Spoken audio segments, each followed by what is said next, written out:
இவைகளுக்கு பின்பு இயேசு சுங்கச்சாவடியில் வரி வசூலித்துக் கொண்டிருந்த லேவி என்னும் பெயருடைய மத்தேயுவை கண்டு,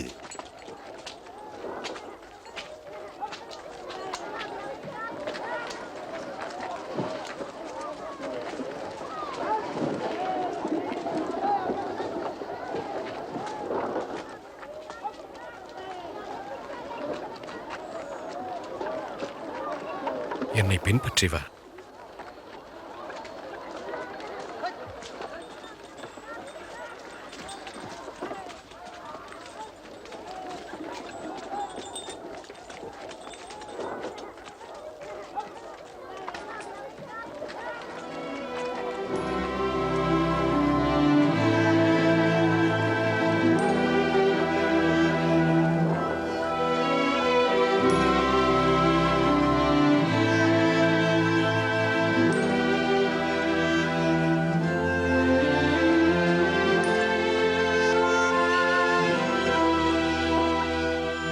பின்பு இயேசு ஜெபம் செய்வதற்காக ஒரு மலையின் மேல் ஏறி இரவு முழுவதும் தேவனை நோக்கி ஜெபித்துக் கொண்டிருந்தார்.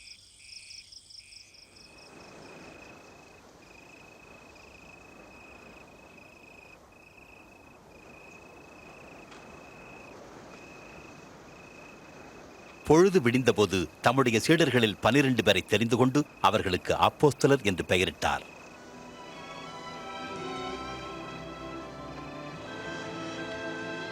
அவர்கள் பேதுரு என்று தாம் பெயரிட்ட சீமோன்,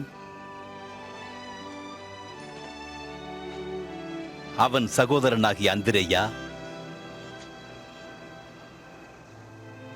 யாக்கோபு,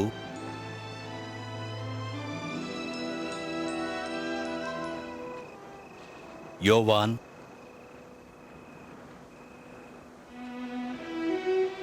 பிலிப்பு, மேலும் பர்தொலமேயு, மத்தேயு,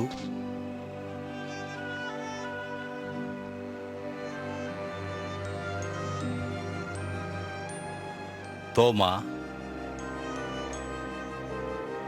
அல்பேயுவின் குமாரனாகிய யாக்கோபு, செலோத்தே எனப்பட்ட சீமோன், யாக்கோபின் சகோதரனாகிய யூதா, மேலும் துரோகியான யூதாஸ் காரியோத்து என்பவர்களே.